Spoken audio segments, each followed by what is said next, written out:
20 నుంచి 4 రోజుల పాటు దావోస్లో ప్రపంచ దేశాల ఆర్థిక సదస్సు జరగనుంది. దీనిలో పాల్గొనేందుకు ఏపీ సీఎం చంద్రబాబు నాయుడు బృందం బయలుదేరుతోంది. ఈ సదస్సులో 18 దేశాలకు చెందిన ప్రముఖ కంపెనీల సీఈఓలు, ప్రతినిధులతో చంద్రబాబు నాయుడు బృందం సమావేశాలకు అపాయింట్మెంట్స్ ఖరారయ్యాయి కూడా.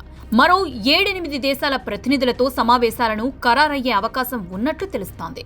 సీఎం చంద్రబాబు నాయుడికి మొదటి నుంచి పరిశ్రమలను, ఐటీ కంపెనీలను ప్రోత్సహిస్తారని మంచి పేరుంది. ముఖ్యంగా కేంద్రం ఏపీకి సహాయ సహకారాలు అందిస్తోంది. అందువల్లే కేవలం 6 నెలల్లోనే ఏపీలో సుమారు 4 లక్షల కోట్ల రూపాయల పెట్టుబడులతో పరిశ్రమలు ఏర్పాటవుతున్నాయి. వీటి గురించి సదస్సులో చెప్పుకుని ఏపీలో పరిశ్రమలు, ఐటీ కంపెనీల ఏర్పాటుకి మంచి అవకాశం ఉందని, రాష్ట్ర ప్రభుత్వం పరిశ్రమలను ప్రోత్సహిస్తుందని చెప్పుకొని పెట్టుబడులు ఆకర్షించవచ్చు.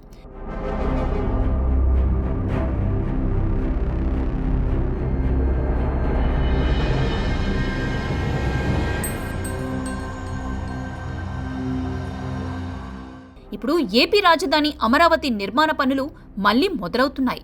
గతంలో చంద్రబాబు నాయుడు హైదరాబాద్కి ఏ విధంగా ఐటీ కంపెనీలు తీసుకువచ్చారో అదేవిధంగా ఇప్పుడు అమరావతికి కూడా తీసుకురావాలని భావిస్తున్నారు. కనుక అమరావతిలో ఐటీ కంపెనీలు స్థాపించేందుకు ఇదే సరైన తరుణమని ఐటీ కంపెనీలు గ్రహిస్తే భారీగా పెట్టుబడులు పెట్టొచ్చు. విశాఖలో ఐటీ కంపెనీలతో పాటు విశాఖ, విజయవాడలో మెట్రో కారిడార్ ఏర్పాటు చేసేందుకు చంద్రబాబు నాయుడు ప్రభుత్వం గట్టిగా కృషి చేస్తోంది. కనుక మెట్రో రైల్ రంగంలో ఉన్న సంస్థలు కూడా ఏపీలో పెట్టుబడులు పెట్టేందుకు ముందుకు రావచ్చు.